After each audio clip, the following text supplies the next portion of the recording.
Hi, I think we're just going to get started. Yes, Mr. Chaudhary, we have people joining little by little, so I think we're going to get started. And Jason, if you would simply move the slides along. We thank everyone for your patience as we're transitioning to a new format. And we just wanted to inform you that we're live streaming with our YouTube channel and we are recording this meeting. And I will move to the next slide and share the agenda. We're going to hear from 2 states today, and I'm going to turn this over to Mr. Chaudhary. Thank you. Thank you guys again for joining us. I know we've been on what I like to call a run to really figure this out at scale as we had our deadline on an interim report. But lots of great conversations. And so today we're going to continue on with our conversations around what does this work look like nationally, especially around from a statewide lens around policies, laws, and regulations to ensure the success of English language learners. And we've been fortunate to have a few states sign up and join us, and some of you were instrumental in being able for us to connect with different states as well. And so today we will continue that because, there's always someone also trying to solve, challenges that we are also looking at here at Maryland. And so without further ado, we will jump into the meeting. Thank you. Thanks again, Superintendent Chaudhary. And we have one of our first state spotlight is on Washington State, and we're very pleased to have Dr. Califf here today with us. And Jason, if you would stop sharing the screen, we'll turn the screen over to Dr. Califf.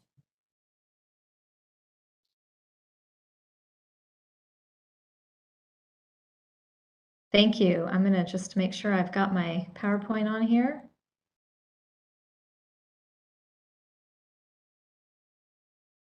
Okay.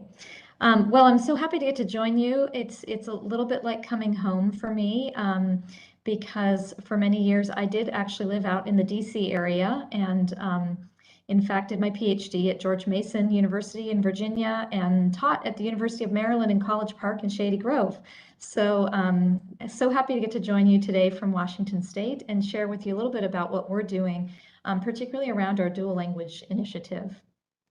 So I'd just like to start by acknowledging the land that I am on currently. I'm presenting to you today from Olympia, Washington, from the ancestral lands of the Squaxin Island tribe, and honor with gratitude the land itself, the native language of Southern Lushootseed that is spoken by these people, and the people who have lived here since time immemorial. And of course, our state, like yours, I'm sure, has a vision, a mission, and values, and it really is designed around equity, which is a big piece of the work of dual language, trying to really create equitable systems for our students and create those opportunities for students and for all of our students across the state to engage in really high quality education with a focus on the whole child and with focus on continuous improvement in our schools. Dual language is a really important part of that whole strategy for our state. And I'd like to share with you kind of 3 parts. I'm going to share some of what is in our state strategic plan and how our dual language initiative supports that plan. Our state superintendent a number of years ago laid out a vision for dual language for all students in Washington State. We are working on trying to bring that vision to life. And we've also really been focused on using dual language as an equity strategy to think about how we get students across that finish line, how we prepare them for college, careers, and their futures. And a big part of that also is figuring out how to support and expand the bilingual teaching workforce in our state. I don't know about you, but I think all of us across the country have been experiencing a teacher shortage, and that is especially prevalent when it comes to finding bilingual teachers and teachers who more closely represent our student population. And that's a big part of our work, figuring out that problem and trying to solve it. And we're happy to share with you. And just a caveat, of course, all of these are works in progress, as I'm sure we all experience. So, we don't have it all figured out, but I'll share with you what we're trying to do and where we're trying to go with all of this.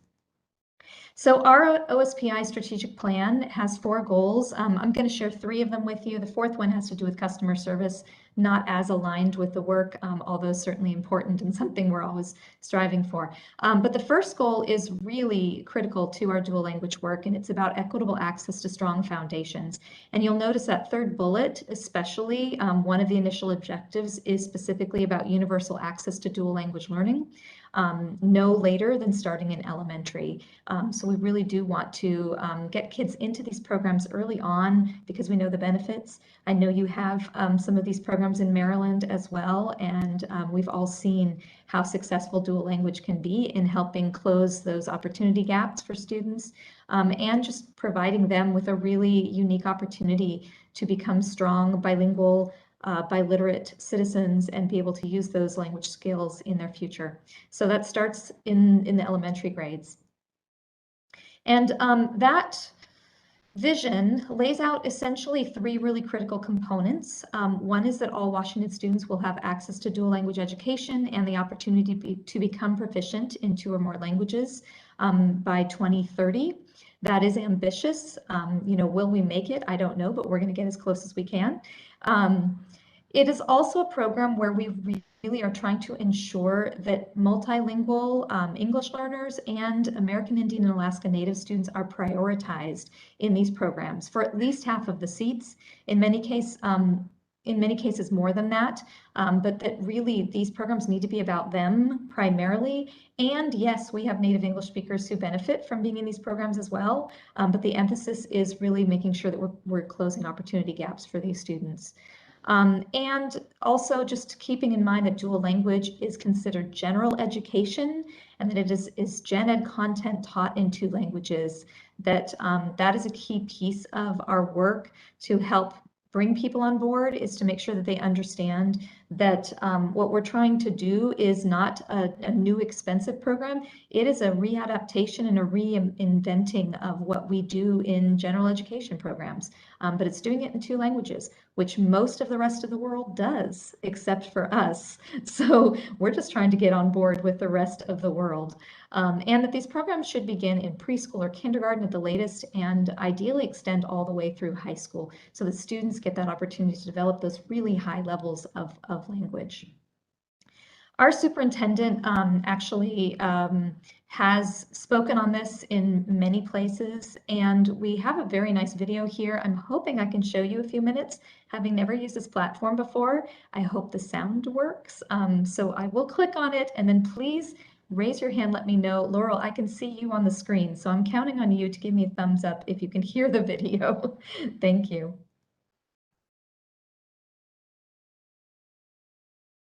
And can you see my screen, or is it not switching to YouTube?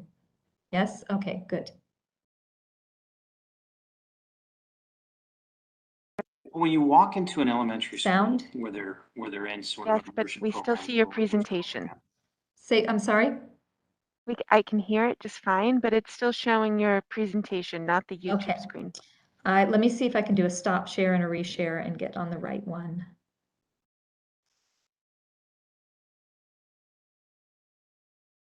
Is that better? Okay, there we go.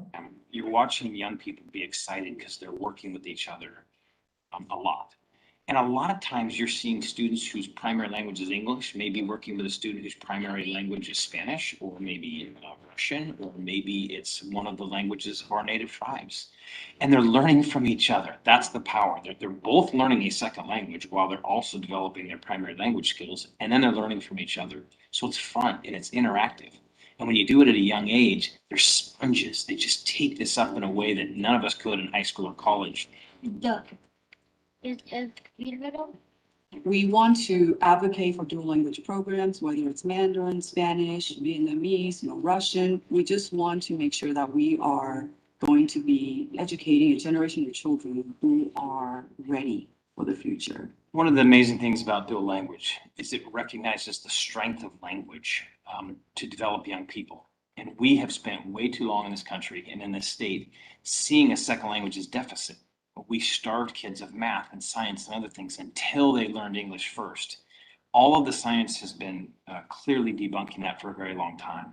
If we can keep kids in their native language, Spanish for some, English for many, while they're learning a second language, and give them content like math, social studies, physical education, health class in their native language, they not only come out stronger in their first language, they're acquiring a second language, and they're stronger in those other subject areas. So this is a question of equity. This is a question of how do we lift up all of our students regardless of their primary language. You give them opportunities to learn multiple languages and contextualize other subjects in those multiple languages. This is at the heart and soul of a more equitable society and really recognizing the diversity of our families. 2/3 of this entire hemisphere has Spanish as their first or second language, but we don't isolate our efforts in bilingual to that. We obviously have a huge need on the Pacific Rim to have our students thinking about Mandarin Chinese, thinking about Japanese and Russian and so many other languages.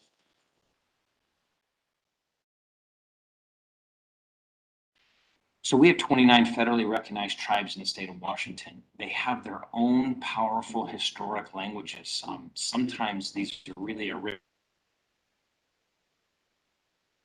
have been building back these languages and introducing it to their young people. They are so thirsty for their native languages to survive and thrive, and to not just develop that in their young people, but to make sure that the rest of Washingtonians are aware of these rich languages. The more that we can teach through a dual language approach, the more that we can embrace bilingualism, the more that we can teach the value of being aware that cultural diversity is wonderful and that we can all learn from our diverse cultures.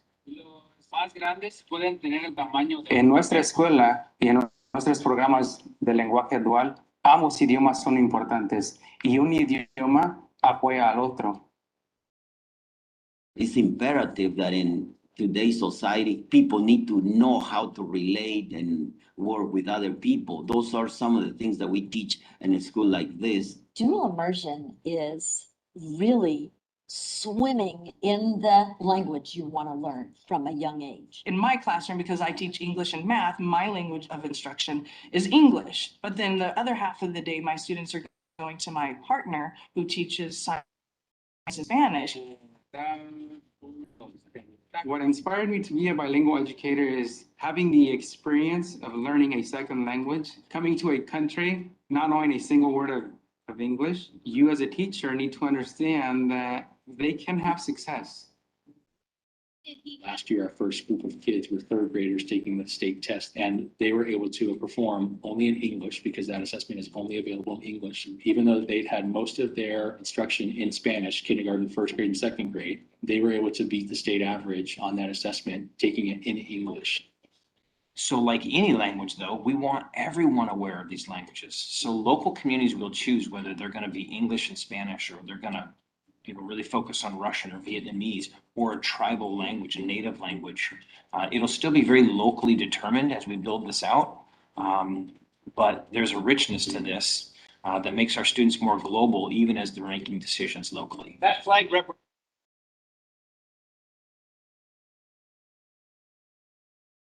I'm going to stop it there, even though there are a few more minutes, but this is available on our website, and I have a link in my PowerPoint, and I'm happy to share that with you. But it is really powerful to hear, I think, from our superintendent and the vision of what this looks like in Washington.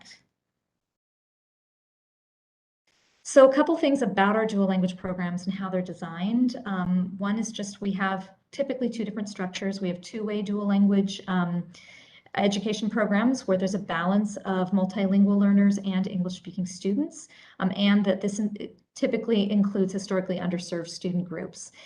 We also have one-way dual language education programs that are all multilingual learners or American Indian Alaska Native students. And these often will be most useful for languages where it might be harder to recruit English speakers who might want to learn that language. And so it might be mostly students who speak that language, or for whom it is a heritage language and they're trying to recapture or reestablish that language in their family or in their community.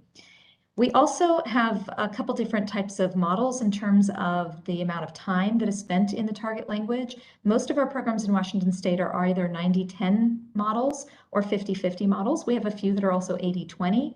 And that just means they start out with 80% in the target language and 20% in English in kindergarten.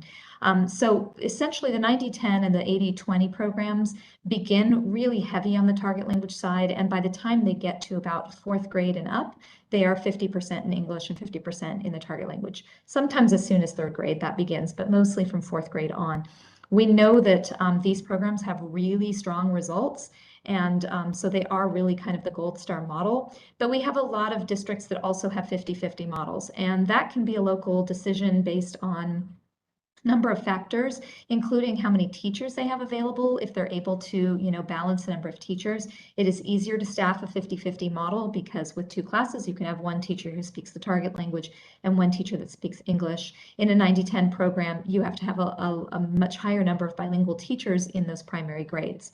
So that's one factor. The other factor often is just what the community prefers, and also sometimes it's just a matter of how far they can spread the program. If they're trying to open more programs, they might need to be able to spread their staffing farther, and therefore they're choosing 50-50 models. But we have both in our state in various places. And these links are to other videos for a couple of districts in Washington state with an example of what their models look like in a 90-10 and in a 50-50 program. One of the tools that we've been trying to develop are tools to help folks across our state understand where our programs are, how to find a dual language program.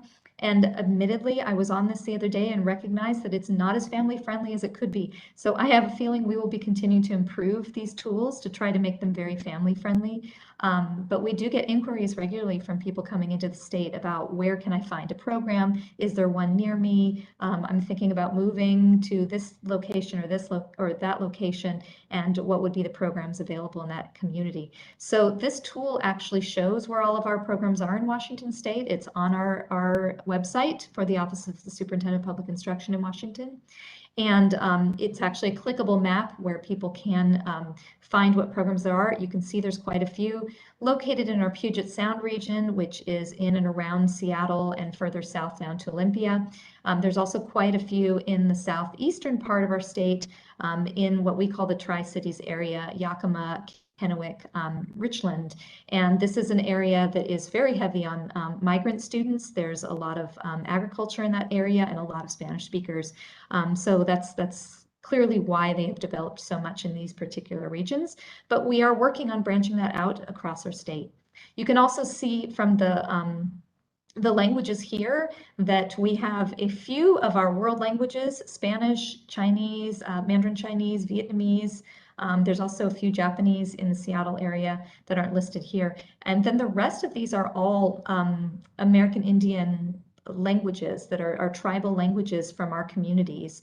And so many of these represent the land that they're actually on. And it's really exciting. Some of these are in tribal schools. Others are in public schools and state tribal compact schools. But they've really been expanding and recapturing the native languages of Washington state.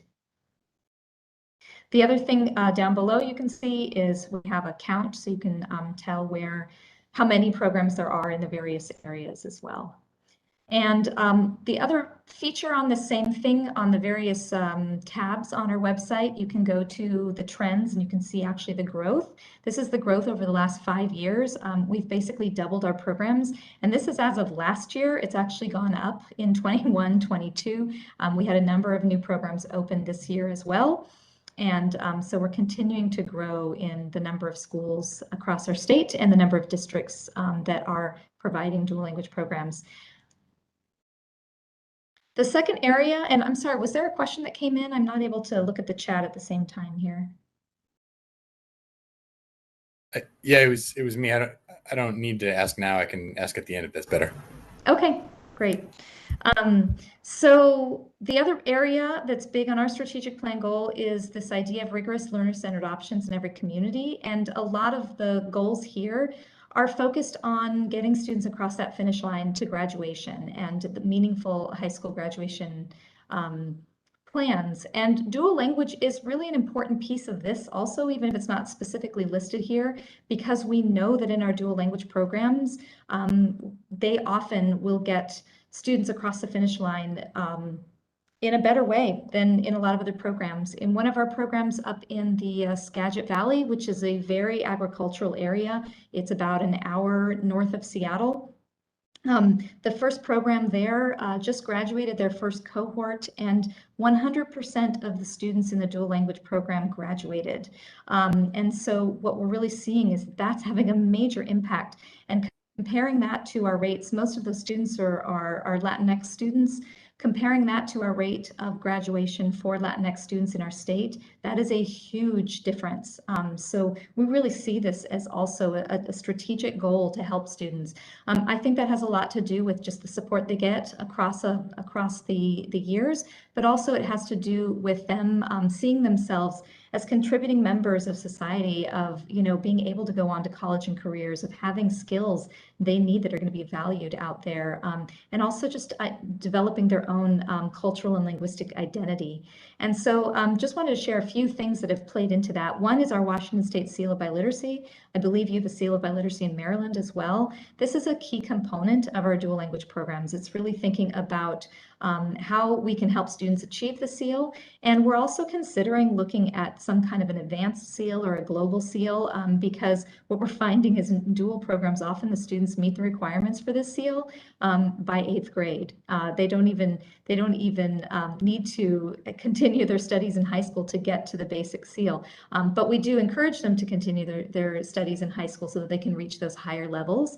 And often students engage in AP classes, IB classes, higher level. They might be able to do college in the high school type courses and get some of that college credit for the work they do at the high school level. But this is our state seal and how we qualify students.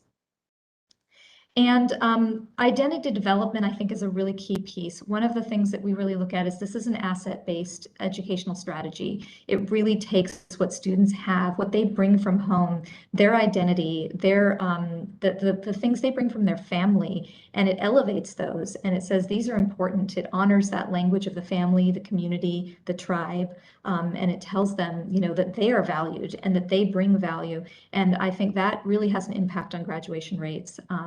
And it closes opportunity achievement gaps for many of our students who have struggled the most and where we've seen the biggest gaps.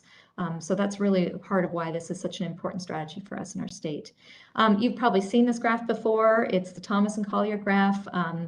Wayne and Ginger were my professors at George Mason University back when I was in my PhD program, and they continue, even in their retirement years, to travel the country and the world at times.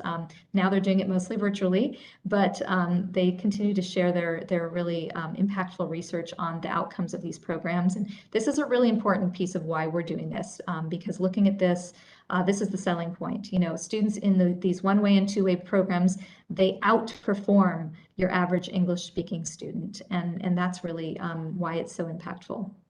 And they don't do it in the primary grades. It's when they get up into secondary that you see the impact, which is why it can be hard to get people on board in the early grades, because they don't see the initial impact. It's not until around the end of elementary that we start to see them really branch off and show that they're closing those achievement gaps. So one of the other things that's really important for us is that our programs be research-based.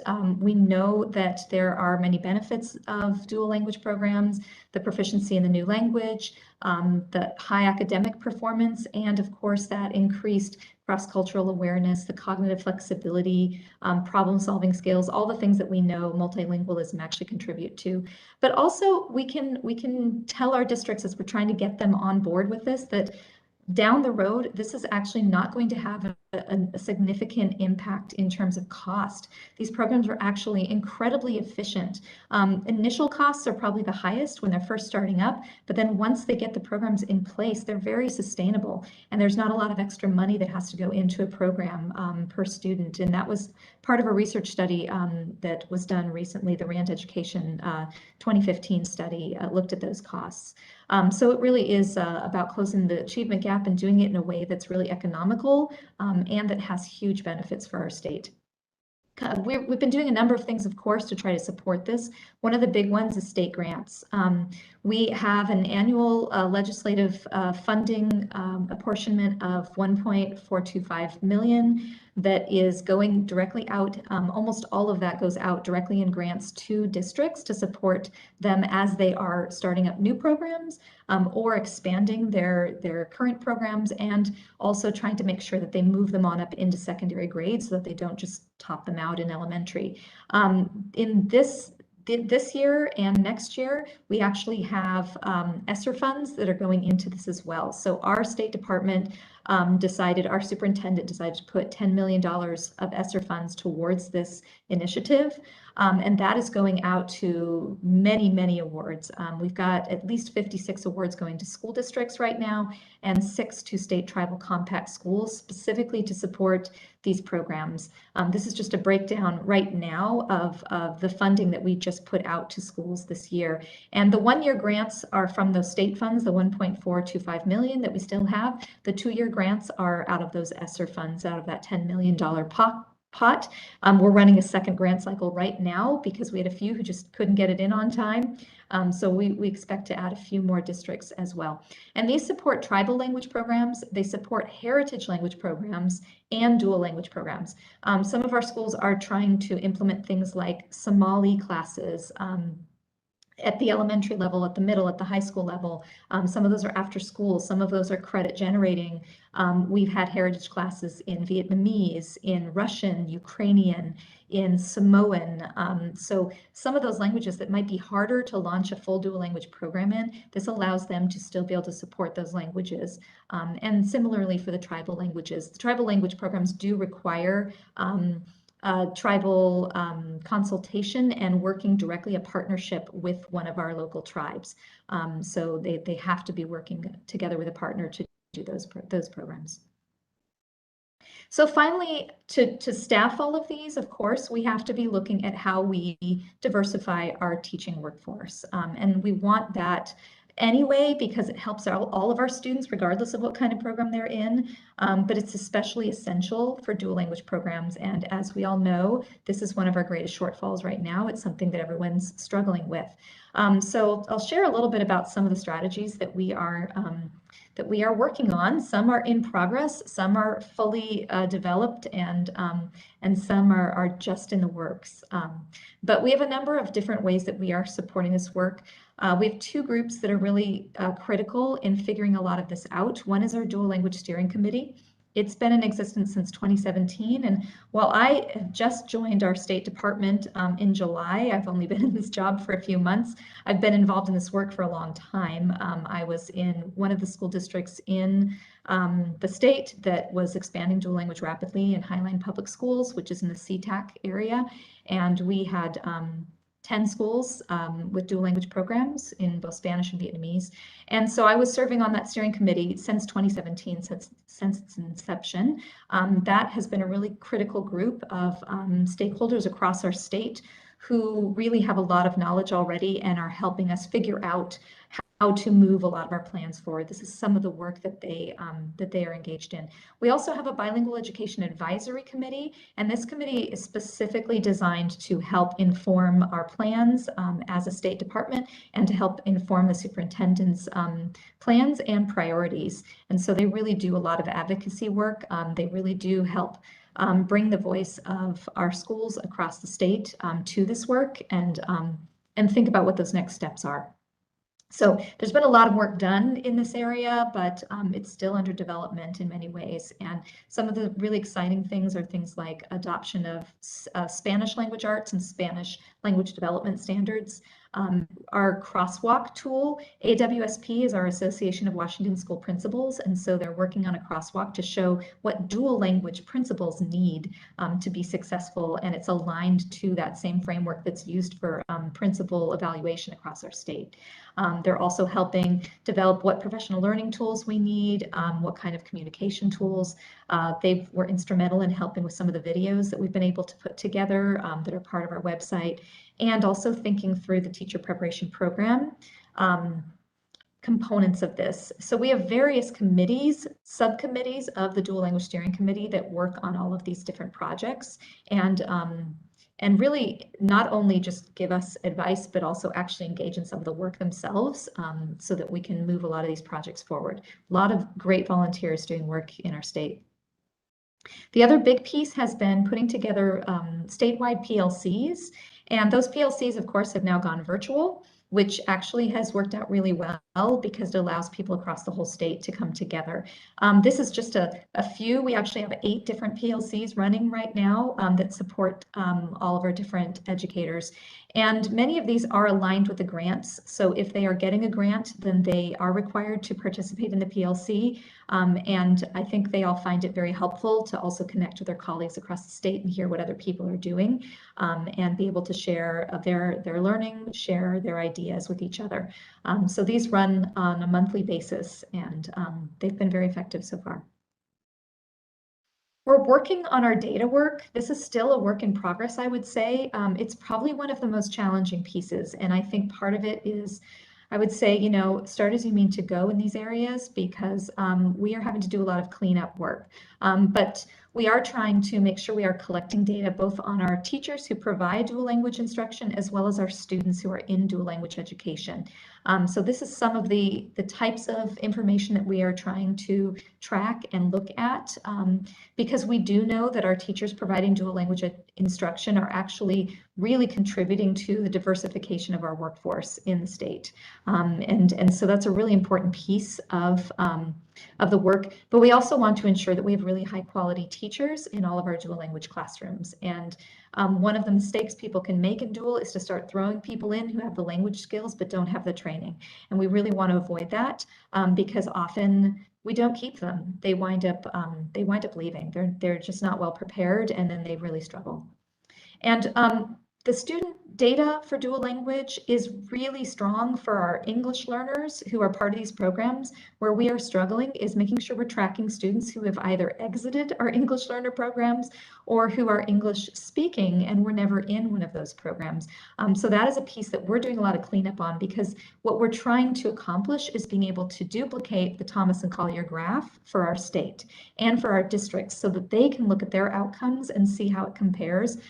People often look at the national data and then they say, well, this isn't us. What about our data? So that's what we're really working towards, is making sure we have clean data so that we can do that kind of data displays for people. And the final thing I want to share with you is some of the work that's been done around teacher preparation. This is a program that was actually in the district where I worked. I was a part of helping launch this program and support it through the past 5 years. And it is a partnership between Highline Public Schools and Western Washington University, which is a public university in our state. And the program supports paraeducators to become teachers, specifically bilingual paraeducators to become bilingual teachers. They exit the program. They come in with an associate's degree, so it's for people who have an AA, and they exit with a bachelor's in education with a K-8 and a bilingual endorsement. It's a 2-year program, and we have a grant program in our state called the Alternative Routes Block Grant that is designed for alternative routes to get people across the finish line. And it is tapped into those funds to be able to support people to become bilingual teachers. But what was really effective about this program, and what continues to be so effective, is the cohort model. There's a cohort each year of around 15 students. And over the course of the last 6 years, there have been 42 participants in this program. One cohort is still finishing up this year. And it includes Spanish, Vietnamese, Somali, and Tagalog speakers, which are among the top languages in our state, but particularly in Highline schools where this is being implemented. And of the last 2 cohorts, 29 out of 30 of those graduates were hired into Highline as dual language teachers. So it's been very effective in developing the workforce. And because of that, we're trying to duplicate this. So one of the things we're working on right now at the state level is developing a pre-service teacher residency program and what that would look like. The superintendent has put some ESSER funds aside, and as soon as we have this plan really hashed out, it's going to be funded to start seeding the planning for these programs, and also some pilots of implementing programs like this. We're we're trying to build on what we've learned about what works. And these are some of the things that really work in these programs. The cohort model, the university and district partnership, and it could be multiple districts if you know, they work with a few different in a region. The tuition assistance piece is really critical. And there needs to be someone on the university side as well as the district side who helps coordinate and support this program. That was one of the things that we found was really effective about it.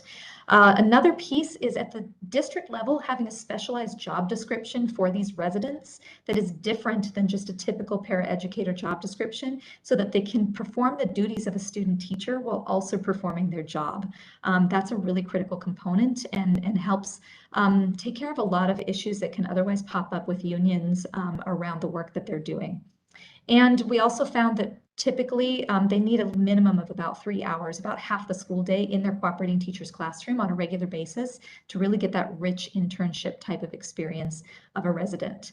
The final piece of it was a monthly mentor and resident professional learning session, so that the mentors, the cooperating teachers would come together with the university folks and with the participants in the program to be able to talk about coaching and how they work together, and really making sure that they're setting them up for success in terms of getting the kind of mentoring that they need to do really well. What's happened in the program in Highline is that those folks have come in not looking like first-year teachers. They look like they're already experienced because they've been in classrooms for 2 years for at least a half day throughout those 2 years. They've been in classrooms all day, but they've been specifically in the cooperating teachers classroom for half a day, and they've really already learned how to be really strong teachers before they even enter the profession, which is helping with retention, which is helping change the image of dual language teachers because they're coming in so strong, and also just really helping set people up for success as first-year teachers, which we know is so challenging. Even the cohort that finished during the pandemic and had to start as first-year teachers during the pandemic did incredibly well because they had had such a long time residency position already that the piece they missed when they did their final quote-unquote student teaching, they were still well prepared, and even without it, they were able to perform. So we have a couple of videos on our website. I'm not going to show these, but I wanted to include them in my PowerPoint. So when I send you these slides, you have access to them and can look at them. This is a great story about Alfonso Lopez, who was our Washington State Elementary Teacher of the Year, or Principal of the Year in 2019. And he was featured in that other video. You probably saw his story, as well as a story of a family and their experiences with dual language.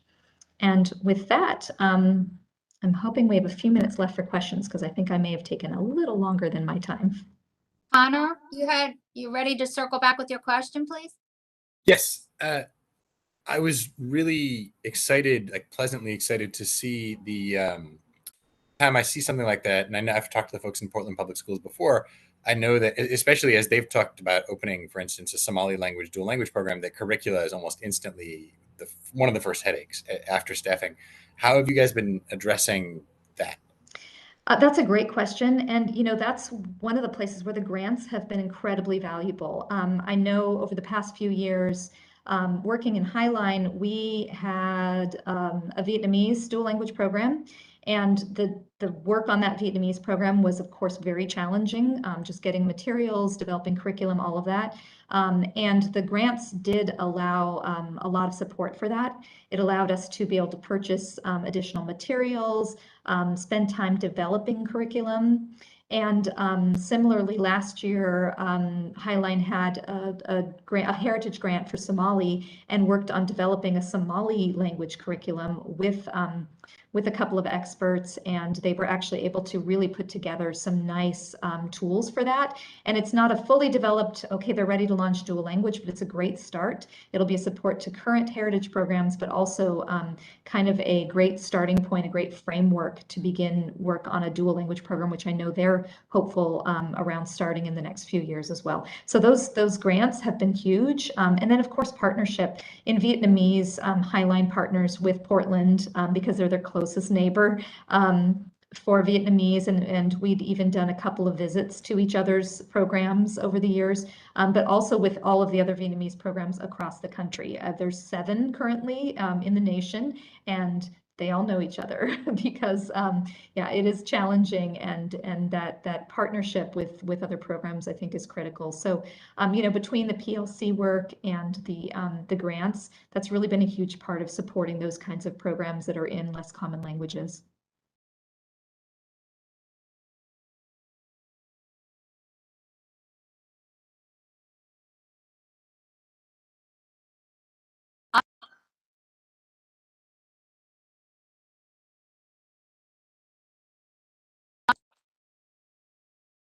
Anjali had a question about exciting future plans.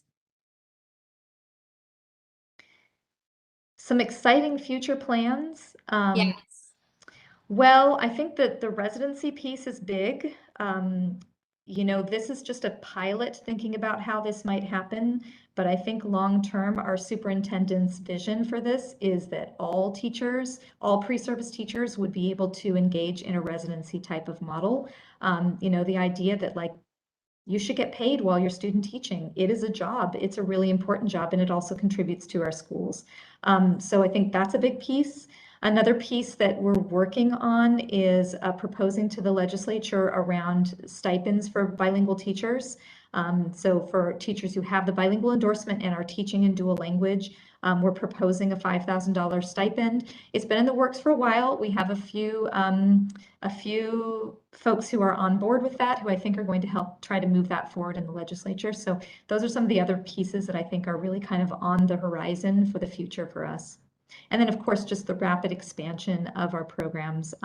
We've already been looking and targeting which districts have high numbers of speakers of different languages that would be ideal places to kind of try to support them in developing. Many of them have already applied for grants, but if they haven't, we're working with them to get them interested in doing that in the very near future, so that we can really continue to bring on you know, a good number of programs every year to get to that goal of having them in all districts.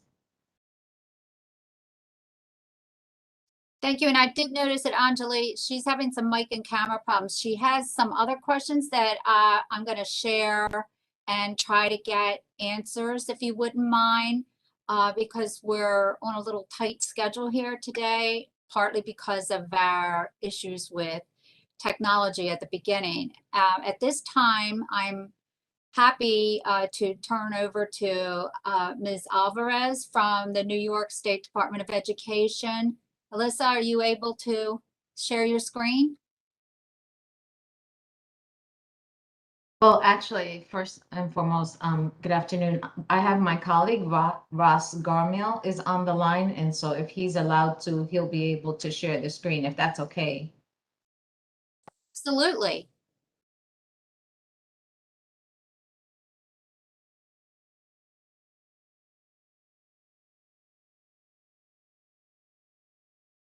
Wonderful. Thank you, everybody.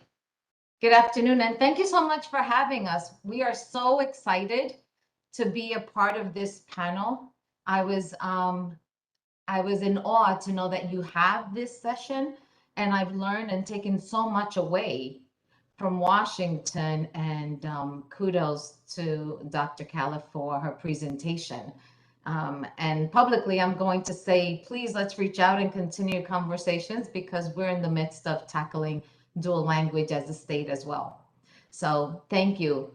My name is Elisa Alvarez, as was mentioned, and I am really pleased to be the Associate Commissioner for the Office of Bilingual Education and World Languages. Really long title. I prefer to say I am the advocate for everything bilingual and world languages. So I love to begin with this quote. I'm sorry, we can go back. Thank you. People don't mind being challenged to do better if they know the request is coming from a caring heart. That's from Ken Blanchard. And the reason I begin with that quote is because I feel often all of the work that we do as advocates fighting for equality and opportunities for our children, we have to be able to work together. And how do people receive you? As long as they know that you're coming from a good place in your heart, it's easier to be able to be heard and have those conversations. Thank you. So I'll begin with, as our colleague, we too, as a state, have a mission and a vision. And so we've made sure that within our mission, we include, and you can read that for yourselves, but we've also been able to include not only examples of English language learners, former English language learners, ever English language learners, and world language students, but we've included for the last 2 years, we made sure we made mention to heritage speakers. And I heard our colleagues speak tremendously about heritage speakers. I would like to point out that our vision is to make sure that we provide leadership. Leadership is extremely important because as the teacher pipeline is also dwindling, we're also struggling with the leadership pipeline. So we want to make sure that we support them so that the leaders can embrace linguistically diverse learners to make sure that we move towards a multilingual society. Thank you. Now, on this map, you're going to see we've divided it by some of our top districts. By no means does it mean that the other districts do not have English language learners, but we wanted to make sure we gave you a breakdown that identified some of the smaller districts all the way to what we call the Big Five. For example, New York City, as you see here, account for at least 146,000 of our Ls are within their district. But we have a great amount of Ls settling in other counties and districts as well, and we're very much aware of that.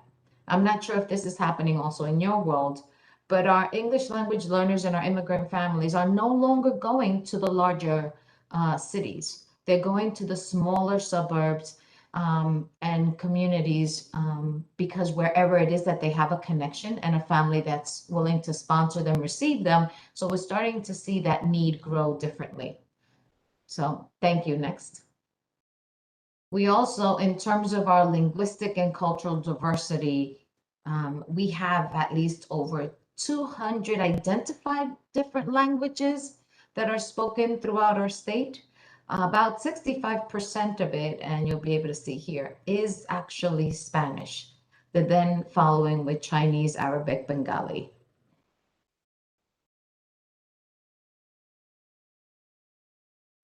The next slide we wanted to share with you is that we've also made sure to take a look and be very cognizant of the fact that some of our English language learners are also identified as having an individualized educational plan. So meaning that they have some sort of disability that has to be addressed, either it be a learning disability, speech and language delay, or any other type of disability that has an IEP. A large percentage of our children do have an IEP. So at the state, with our colleagues and our assistant commissioner, Chris Soriano, that leads the work for special education students and families, we work extremely closely to make sure that every message that we have as a state that is received throughout all of our districts in order to make sure that we're inclusive. So if you see here, about 1 in every 4 of our Ls has an IEP. Now we are taking a closer look at that. And I'm sure as yourselves, we're trying to make sure that as they're being identified, it's not because there is a linguistic need, that it is a true disability. All right, thank you. Well, what started all of our work? I think in this presentation, as opposed to our earlier colleague speaking about dual language, I wanted to speak to you a lot more in depth about the policies and the systems and structures we have in place to ensure that we offer the opportunity that under the civil rights law is guaranteed, that we make sure that we provide our children. And so as you can see, as it says here, the educational law, it is required, instruction is required to make sure that we have no limits and we continue to provide the same pathway and enrichment opportunities for those that speak other languages other than English, and making sure that we are not limiting or excluding our children. Thank you. So as a result of many of the civil rights law and the directives and the guidance from the U.S. Department of Education, we were able to create, back in 2013, we were able to create something called the the New York State Education Blueprint for English Language Learner Success. There are 8 specific premises that guide the work that we do to protect the rights and ensure equitable access to our children. As you can see here, the first one I think is the most important. And it says that every teacher is a teacher of an English language learner. It's essential. And I think our colleague also mentioned the fact that even though the children that received their target language for the majority of time when they received and they took their state exam for language acquisition proficiency, they were able to outperform some of the other children on their own state testing. And that's because there's such a value in honoring the first language. In terms of some of the other aspects here that we hold true to for New York State is that we also share with districts and school leaders that they are just as responsible for initial planning and being inclusive of English language learners, their families, and their teachers as well.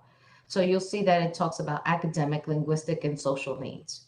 We've always spoken about the same concepts. And today, more than ever, it's even more prevalent and more necessary that we continue to strengthen that aspect of our work. Thank you. Next.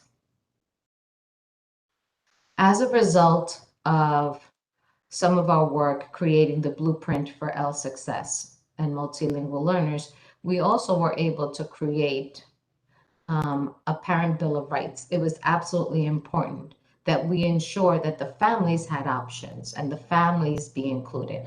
Some of the most important things that I would like to say is that we wanted to make sure that districts knew that it was essential that they translate their parent-facing documents into the language of choice of the families. It's very difficult to claim and ask for parent inclusion, for parent engagement, if the parents and the families are not understanding what it is that you're trying to relate. The other item, if you see in blue, there's a link that speaks to our L Parent Hotline. I'll say a little bit more about it further in terms of we have an organization that represents the state where it represents language. And so our families are able to call that hotline and seek advocacy in working alongside of the districts if in case they feel that they're not being heard or they're not sure how to communicate. Thank you. The next foundation of our work lives in our Commissioner's Regulations, Part 154. This was updated in 2014, and several of the components that are here is what stresses our work. Under the regulations, this is saying to all of our districts, here's how we're supporting you. We're making it clear and transparent, our expectations based on the civil rights and the laws that we've discussed previously. So for example, identification of an English language learner is essential. Parent information and notification, their placement. Are they a duly identified student, which referenced the fact when I was mentioning a student with an IEP as well as having needs of English as a second language or a new language. We look at, this speaks to graduation requirements, teacher certification, and I think most importantly, I would say district planning and reporting. And why do I say most importantly? Is because for me, it's essential that we continue as a state to support our districts and say, as you're planning professional development, as you're planning systems and structures to address your children and your families, make sure that English language learners are a part of the planning, not an afterthought. Thanks. And by the way, if you have any questions and comments, as you can add them into the chat, and once we're done, we'll make sure that between my colleague and I, we can respond to them. The next item here is, as I was mentioning, since we're speaking about the policies and the guidance that we create, a lot of our work was based on the USDE's, we want to bring attention to 2015. The USDE sent out a letter in conjunction with the Civil Rights Office, and it was titled the Dear Colleague Letter, specifically around English language learners and their parents. And what it spoke to was about exactly what we were sharing previously. Making sure that the districts were aware that we had an obligation to identify, support, and place and welcome the families that needed that support when they entered our doors. Making sure that we met the needs of the children where they were at while providing them with an equal opportunity, and make sure that there was no separation or no limits on the exposure and the opportunities that the children had to participate in the programs as other children in monolingual programs. You'll see here at number 10, for example, I love the fact that USDE mentioned communication with parents. Sometimes that becomes, there's so much that districts wish to do, they forget that communication means translating the documents, which I mentioned previously. Anytime there's a parent-facing document, we're saying you must translate them. Many of our documents that are parent-facing are currently translated in 18 languages. There are many more to do, of course, but at least we're trying to make sure we lead by example. Thank you. Now, in speaking about identification process, we do have a questionnaire that's called the Home Language Questionnaire. The minute a family arrives in any one of our districts, this is standard across our entire state. And so our district personnel have about 10 days to complete this identification process of enrollment. This allows them to have a qualified person have a conversation with the families and the children to ensure whether or not it is so that this child needs English as a second language support. Once this HLQ questionnaire is completed, we have something called the NICETEL exam. It's a benchmark entrance for English language proficiency. Thank you.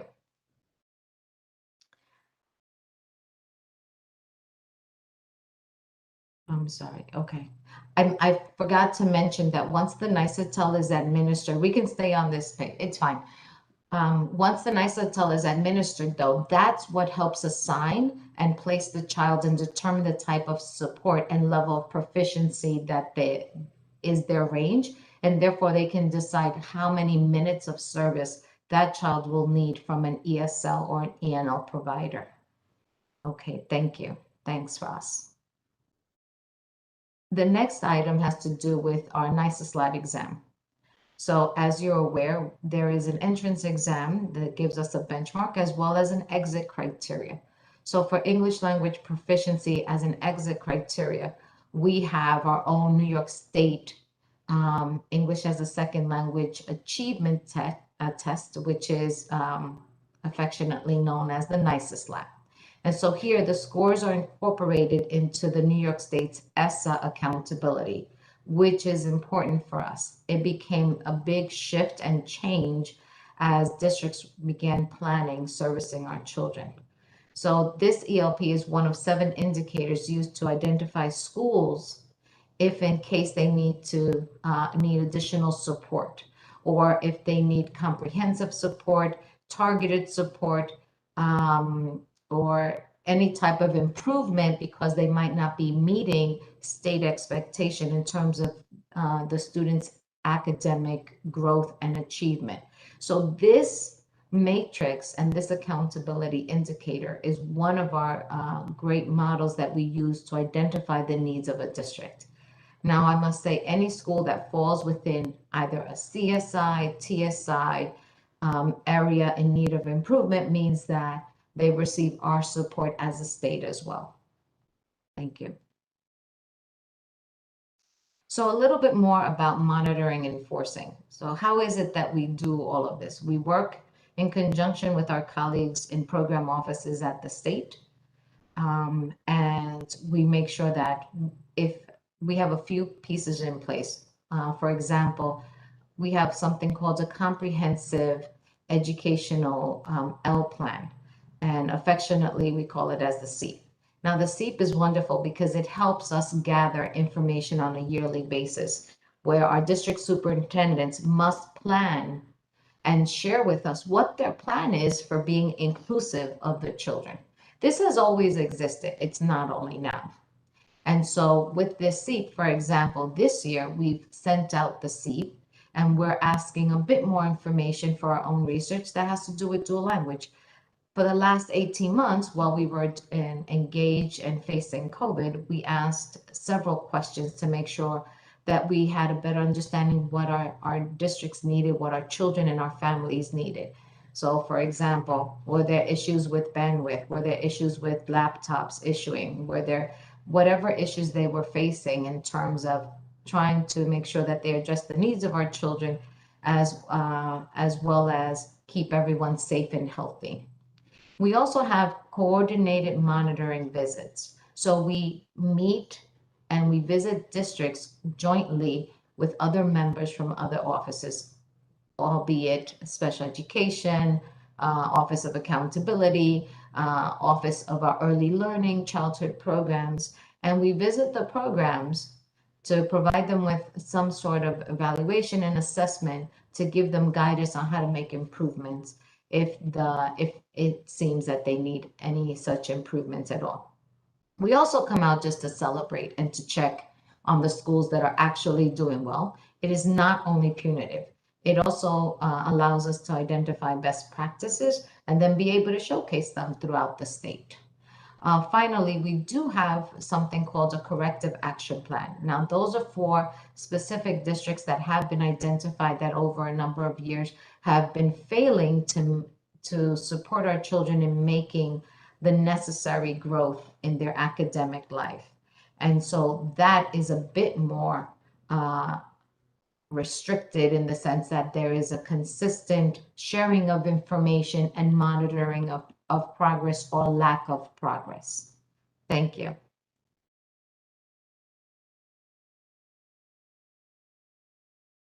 So who are our children?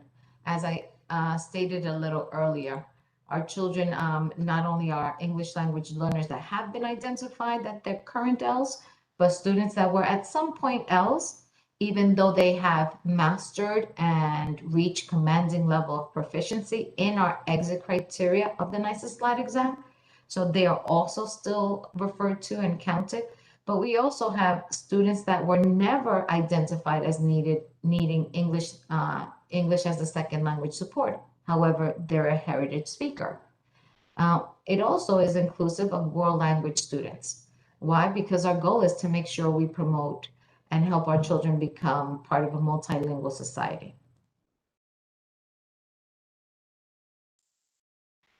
So a lot of this work, it's impossible to reach across a state as big as New York without having partners in the field.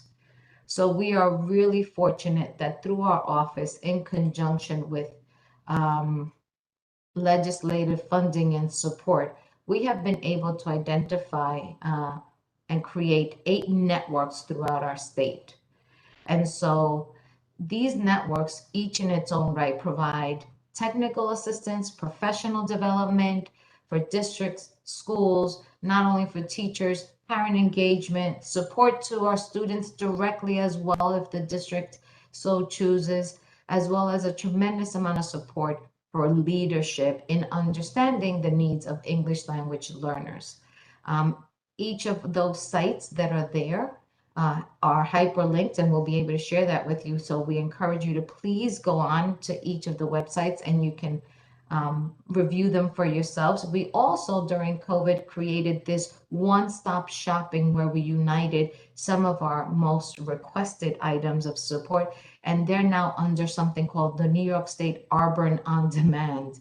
And so we have recorded webinars that still our teachers can even, and our leaders can earn CTLE credits for their own professional development hours. We require about 15% of at least 175 of the hours expected for teachers and administrators to develop their craft. 15% of that is asked that it be to make sure that they address linguistically diverse learners. So we invite you to reach out and take a look at our websites. Now, a lot of these regions, these Arborns are essential in the work. Each one in their own right represents, as you can see in the graphic, each one represents a specific region. If you look at the Capital District alone, that's the Albany area, Buffalo, Syracuse, Rochester, and then Hudson Valley. We have the Western region. And so we had to break them up so that it would be available to the regional districts. Still huge, hoping to increase that. Thank you. Here's another aspect that's extremely important to our work. We have established an L Leadership Council. Currently, it's represented by at least 60 decision makers throughout our state. We have gone out during the summer session and held a campaign to increase this leadership council. I'm happy to say that we've increased it by at least 20 members. Why is this important? It's important because as a decision maker of a district, being able to have conversations with us on a monthly level, it's extremely important that we hear from one another. It is not only, we have it organized as a business and professional learning opportunity. We actually meet twice a month, which is huge when you think that assistant superintendents and superintendents are taking at least an hour of their time to meet with us as a state. They also support each other, network with one another. And during our time of COVID, we were able to break up into various sub-working committees and create essential items and guidance that our field needed. And so the L Leadership Council is one area that I wanted to share in terms of how is it that we communicate with the field? How do we share and hear the needs of our field and remain current? And that's always essential. Thanks. The next item I wanted to share, this work we began in our program office, actually. It began as the Culturally Responsive Sustaining Education Framework. Fortunately, it's been embraced throughout our state, and it now lives with office and curriculum, as well as we're supporting it and many members throughout our state. I share this with you because we have just created and released the roadmap. The roadmap is, I think, a blessing for that because it allows district superintendents to celebrate their teams that have already engaged in this extremely important work, where they've been trying to make sure that their curriculum is representing. I'm sorry. Well, yes, we'll get to your question. To make sure that their curriculum is representative of the children that they serve. And so wanted to celebrate the fact that districts are all at varying levels of this work. So the roadmap not only gives them guidance, but it also helps them with packages that are and work that's already created that can be used in any type of forum, small group discussion, or engagement for self-reflection for a district. Thank you. Our parent and family communication. As I mentioned earlier, and I love the fact we included an illustration and it's in Spanish. We didn't place it in any other language because unfortunately I'm only bilingual. So usted puede fomentarle creando experiencias únicas para sus hijos. Every moment that we have to celebrate the families and saying you can be a wonderful part of your child's educational journey, we have to strengthen that. And what better way than doing it in their language? We stress the fact that our communication needs to be provided in their a preferred mode of communication. But not only that, working with our Auburn regional offices and networks, we've also created some public service announcements to help support and strengthen and keep our families united, especially during the time of COVID. So thank you. This is an aspect we're extremely proud of. So this is our PRILI program, affectionately known as PRILI, is actually the Puerto Rican Hispanic Youth and Leadership Institute. It is a wonderful collaboration that began with in the Assembly and the Senate. It's still continued and supported by our Puerto Rican Hispanic Task Force. It's based on and was created by Senator Angelo del Toro. And the beauty about this is that it brings Latino students from all throughout our New York State area together under one curriculum to explore and understand our legislative process. It's the beauty about it is that the culminating activity of this not only allows them to sit on the floors of as our assembly folks and our senators sit at the assembly to present, but they also present and argue real life items that affect their lives today. What we have done with this, the reason that this is also so special, is that we have linked this and the achievement and the successful completion of this work to the Seal of Biliteracy. And I'll say a little bit more about the Seal of Biliteracy as we continue this. Next slide, Seal of Biliteracy. So in about around last year, even during COVID, and we weren't sure how we were going to continue to navigate the work so that the children can earn the Seal of Biliteracy, we were able to achieve about 4,600 students were able in high school to complete successfully their Seal of Biliteracy. The beauty about this is because it gives them a special pathway towards graduation. It supports their graduation. It also, there's a seal that is placed on their transcript and their diploma to recognize their achievement. This year, I'm so pleased because we've increased the number of our students that have earned the Seal of Biliteracy. About 5,600 children have earned the Seal of Biliteracy. Schools also, the reason that more districts are interested in the Seal of Biliteracy is that it positively affects their ESSA accountability system. Because the child is recognized as this is a higher level course or an advanced placement course. We are working towards increasing the fact that we have more identified English language learners to be a part of this program. That goes back to speak to the fact when I mentioned the PRILI program that is so successful and has been in place for so many years at the state level, actually about 30 years. About 30 years. So now with the intensive advanced curriculum of the PRILI, and they are all either identified English language learners or heritage speakers of their native language, they will also be eligible for the Seal of Biliteracy. So that for us is going to be a game changer. Thank you. In terms of speaking, what are we doing as everyone else is facing shortages and difficulties with the teacher pipeline? So are we.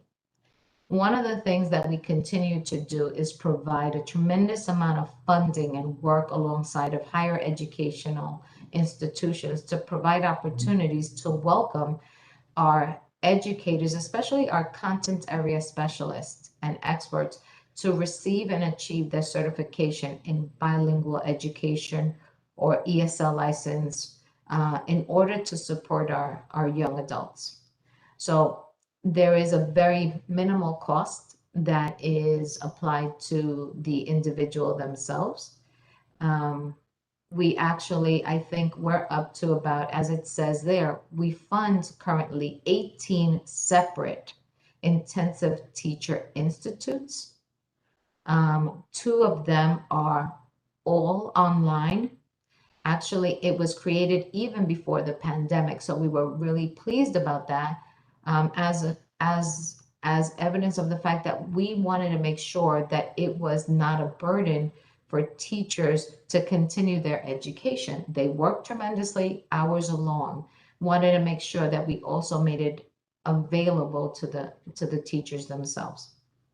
And so as it stands right now, about successfully 600 students have completed this program and have received certification for bilingual education or an ESOL license. Thank you. So some of the things that we're working on right now to share with you that is in direct correlation to making sure that we continue to provide avenues and opportunities for our young adults and celebrate their native languages, home languages. We've created these several task forces, if you will. One specifically looking closer into project-based learning and how would that lead to performance-based assessment. The reason being, the only exit criteria that we have at this moment in time is our nicest lat exam. During COVID, what happened? We knew we were not going to be able to administer that exam to anyone. So in the first year of COVID, we did not administer the nicest lat. Second, this past year we did. Things became a little bit safer. And for those and families and children that were able and that were attending our schools in a hybrid fashion, we were able to administer the exam. But it's a lot to think about when you rely heavily on only one exam to determine the level of proficiency of a student. So here are some items that we're engaging in: dual language programs, our English language learners that have an IEP, so therefore they've been duly identified. Looking closely at our L graduation rate and dropout rate, and specifically our virtual learning and digital age for English language learners. Thanks, Ross. So some of the resources that we have, and we encourage you, please go on to the website. We have a plethora of information we love to share, and I would love to also take a look at the work that you have ongoing. But we have our blueprint, our translation and interpretation services. We have information on the seal of biliteracy. We're also actually publishing our annual report for the seal of biliteracy that should be released soon. Next one, we also have, this is really important.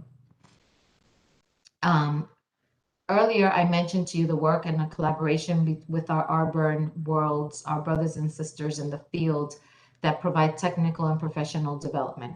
This calendar demonstrates all of the various professional learning opportunities that are available to our members across the state. The majority of them are virtual. So even as you take a look at these items, feel free to jump on and let them know, hey, you're visiting from Washington. Hey, you're visiting from Maryland. We would love to have you. And we have specific work that I would like to share. For example, the advanced literacies in collaboration with Dr. Noni Lasso from Harvard has been essential in addressing and strengthening the foundations and the core of instruction. The work that we have with Dr. Oki Lee, brilliant in her own right, integrating science and language. Please, we have modules there for free. Take a look at them. We also have a tremendous amount of work by Dr. Patricia Velasco, Cecilia Espinosa, and Diane Rodriguez. And they've presented, for example, Dr. Patricia Velasco and Cecilia Espinosa have taken units of study to address them all from K to 12, demonstrating how it is that you plan for an English language learner, and taking into account our standards. Dr. Diane Rodriguez is our partner and specialist when it comes to all things special education at this moment in time. And all of these sessions lean towards CTLE credits. And then finally, I think we're running out of time. Just to share, we always have communication with our newsletter. We provide a monthly newsletter. Our intention is to fill it up with not only celebrations, but research-based work and activity that's ongoing that we have and that we're happy to share with each and every one of you. That brings us to the end of our presentation. I don't know, my dear colleagues, if we have time for any Q&A, but it's been an absolute pleasure spending time with you. I hope this resonated in some shape somehow, and feel free. Our emails are available and we will be sharing this PowerPoint with you. And just reach out and let's have some additional friends across our state. Thank you. Thank you very much. There are lots of questions on here. I want to acknowledge Paula's shout out that she has used some of your PD for her teachers. I also see a question about specific certification requirements. The teacher certification requirements for bilingual and dual language teachers. So we have a wonderful partnership and relationship with our Office of Teacher Initiatives. And so it's not even only through our office. It's so exciting because I partner with our other colleagues across the office. I mentioned our colleague, the Assistant Commissioner of Special Education. We have Assistant Commissioner in charge of My Brother's Keeper. We make sure that we have funding set aside for the teacher pipeline. And so I'm not exactly sure what the question is in its entirety because I can't see the chat, but there are pathways to ensure that we're not standing in the way of celebrating this love and this passion of the work. We want to make sure that if a teacher is interested in receiving certification, we make a way. And so, for example, I alone, through our program office, have 18 partnerships across the state.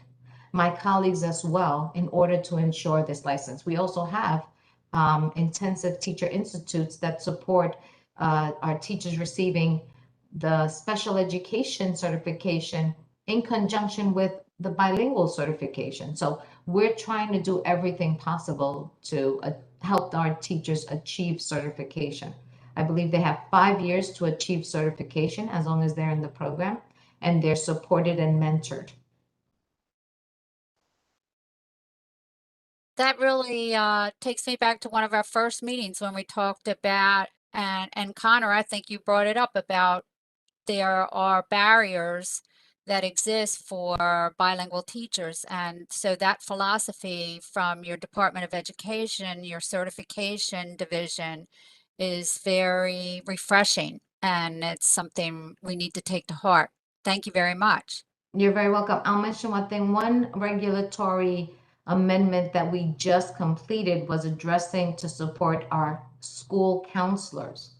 So our school counselors, we also need them to attain the certification, the bilingual certification. So we made sure that it seemed to be a bit, it was not aligned as the certification that was needed for teachers. So we just addressed it and aligned it.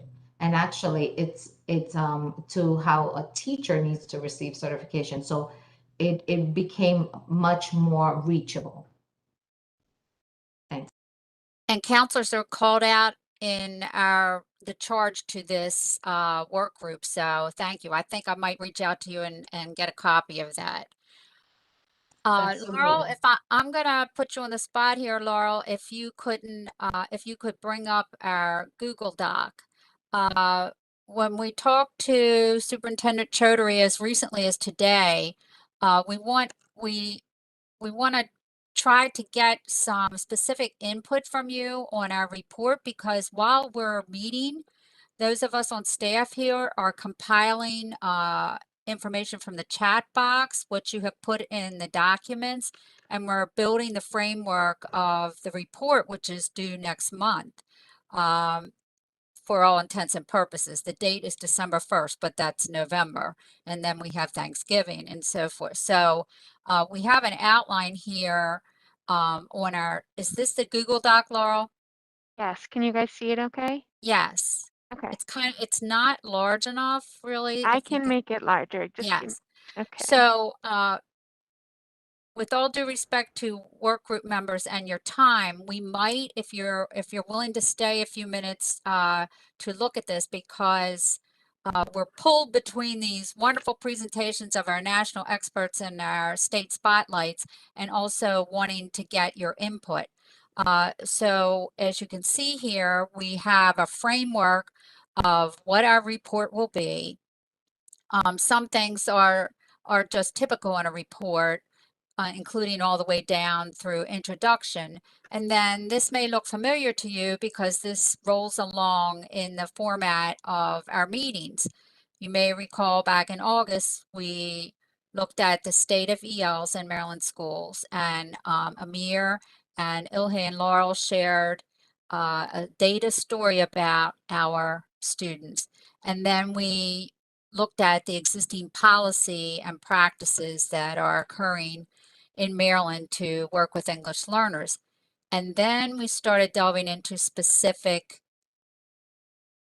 topics and looking at national, and the report is also aligned to what we do on the state level in the areas of early childhood, dual language learners, certification.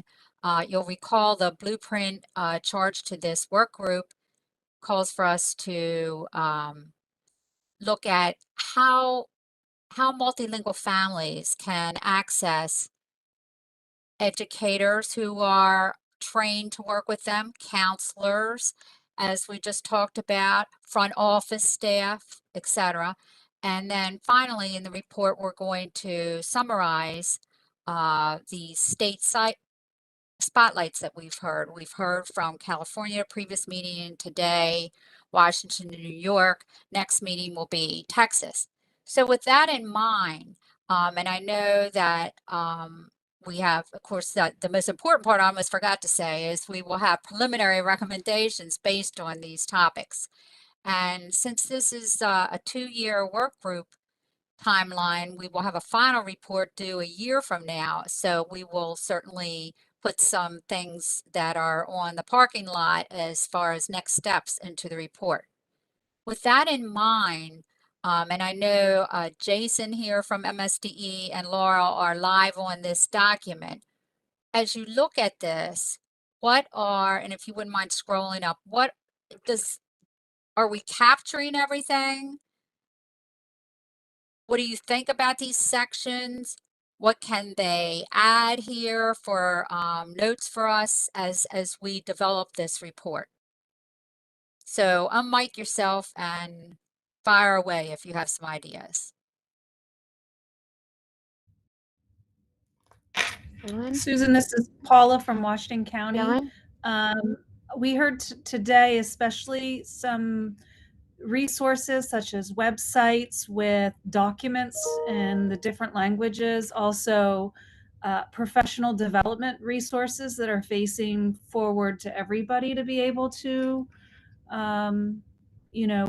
utilize. So I'm wondering if there's a space in there to talk about the resources and professional development practices that are in place or could be in place to help support educators, counselors, parents, etc. Where do you suggest, Paula? I can't see the whole document, but I'm wondering, I thought I saw a section up above about state, like under certification. Okay. Did I see that? Or Maryland existing policy. Yeah.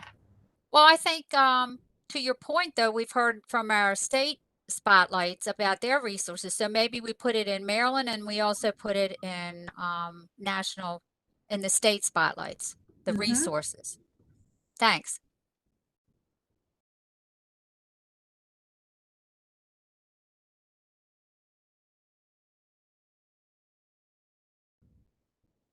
Susan, I'm sorry, it's me again, Paula. So also how about like the translation resources. There are some pages on the MSDE website that have some translated resources that are specific to EL. Okay. Maybe we can have some more resources on the website that everything is always translated facing the public from MSDE.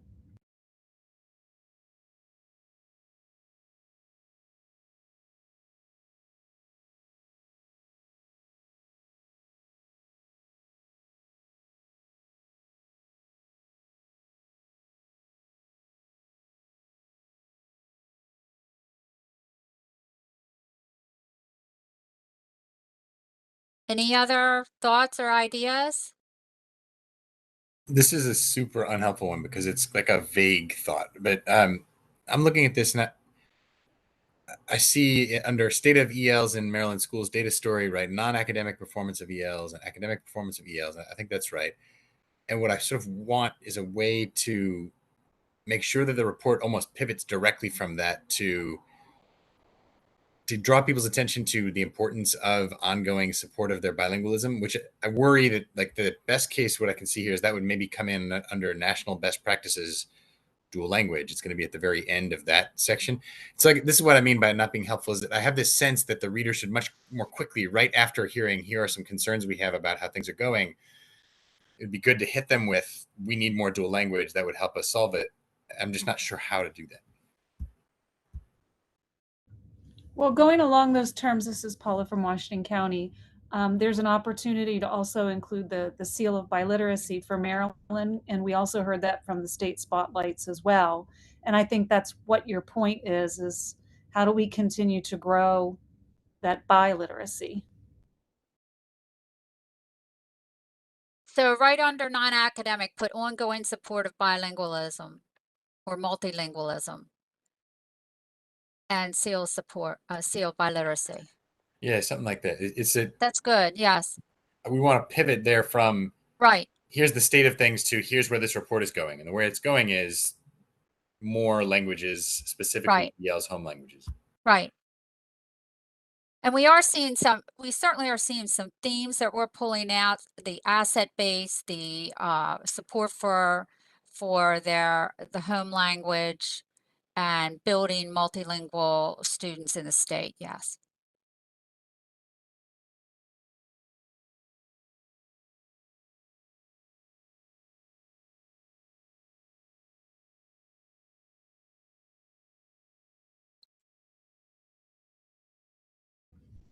Was there also an opportunity to mention something about funding? I know that goes under resources, but we heard Washington today, and I think California talk about different grants and residency programs and some incentives to help with that pipeline and that critical shortage. Paul, am I hearing you say that should definitely be one of the recommendations, right? Oh, for sure, yeah. Yes. But I didn't know if you wanted to put it up there to have something to support that we would need that as a recommendation. Right. Well, we can start. We've heard it. It's been a theme across the state presentations as well.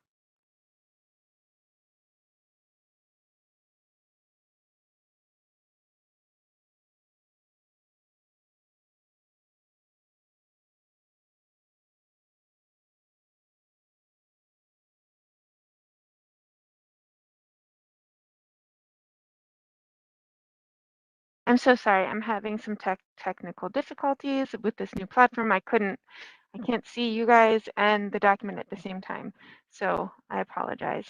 And I'm not sure I recorded everything that we just said. So I'm taking notes here too, so we'll capture it. And I'm also going to suggest that we will share this document with you so you can add thoughts if you think about them later. I know that Laura will also be sharing just a general document about recommendations based on our presentations today from Washington and New York.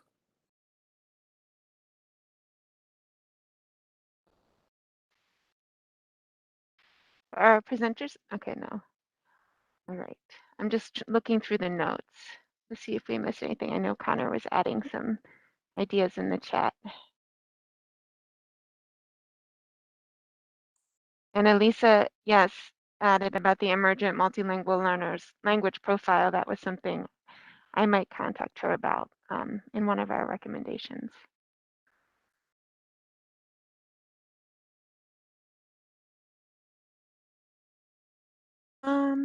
Okay.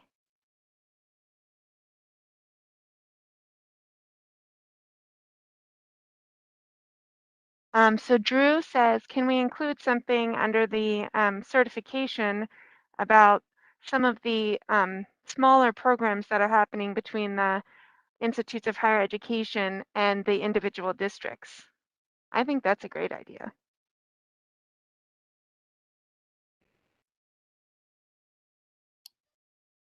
Hi, Laurel, it's me, Drew. I was just thinking that something like that, just so everyone around the state is already aware of what the different IHEs might be doing with a particular school district, that we could potentially make a little more macro at the state level, just so everyone's aware. I know Anjali's doing a lot in Eastern Shore. I'm doing quite a bit at College Park with the local school districts, that people in other districts, or even potentially all of you up at the SCA in Baltimore, might not be aware of, and we might be able to build upon those, make those more macro throughout the state. I'm okay with that. Susan? Yes, and as we try to tease out what we will include in this current preliminary report and what, like, it occurs to me, I still have to think about it a little bit more, but Drew, would this be something that we might want to do and, have another meeting focused, not before December, another meeting in 2022 where we would focus, remember, we'll still be meeting then, where we can really dive deep into this and enhance a preliminary recommendation in that area. I think that would be a great idea. I think that's not So something if you scroll down, Laurel, that might be, we can fix this later on the document, but that would be in next steps. Okay.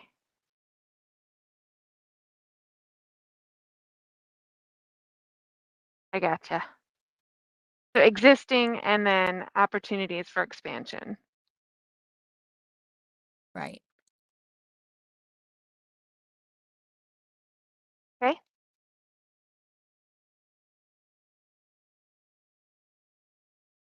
So we just wanted to make sure we were capturing everything that we had talked about, and the ideas that you guys had shared in our documents, and just make sure you had some time to provide feedback.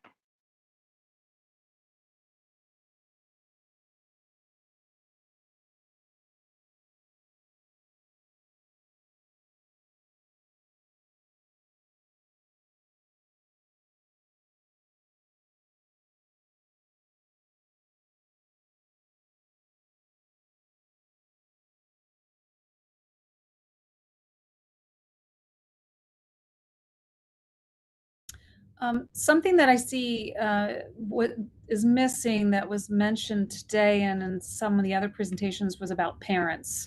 Not sure where that all goes, but a mention of parents, because I'm just thinking when we do recommendations, we have to have solid themes that are appearing and it's documented as evidence of why we think that's a good recommendation. So I'm just thinking something with parents, their involvement, resources available to them in their own language, training. I think that would go here probably. Well, under the recommend. No, not here, not under. No, I'm sorry. So you're saying under the recommendations, you would like to include something? I don't know if I would say under the recommendations, but I feel like something needs to be mentioned because that is something that we've heard throughout the different state presentations, and even the videos from Montgomery and PG on their bilingual programs featured videos of families talking about its value and that stakeholder buy-in. Okay. That Right now, doesn't I'm tell gonna you where put to that put it, under but it tells you other. what I'm I'm thinking. gonna put it.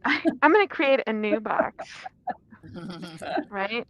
For now, and just put kind of like other, and make sure that we have a inclusion of parent. I like it. That sound good? Okay, thanks, Paula.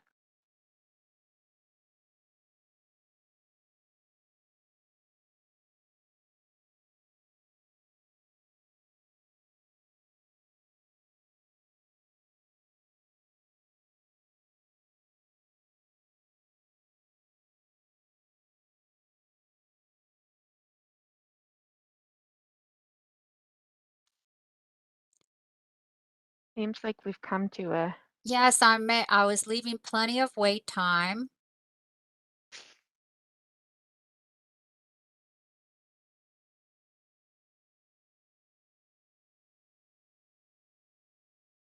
After this meeting, we will send you the copy of the other document for you to provide input, and also this, so that we'll clean it up a little bit and we'll send it to you. So if you want to add anything more, we appreciate your time. Superintendent Choduri, I don't know if you wanted to add anything. No, thank you guys for staying a little longer. So we'll keep going. You know, we really have a chance, like I've said, to really create and do this work really well. A lot of great work is happening around the country. And so this is a chance to get this right. And, you know, at scale as well. So I appreciate you guys continuing to run with us. One other thing I'll share is we have a page now launched in the MSD website called Blueprint, and you can basically share that with your stakeholders and your networks, where we will be highlighting the work the department is doing related to the Blueprint, one of which is our EL work group, right, around the main policy areas. And the EL work group really cuts across multiple policy areas in the Blueprint. And so just something to, you know, put a shout out to as we wrap up this meeting, but we will keep going, and we'll see you at the next meeting. Thank you. Thanks to thank everyone you. and to our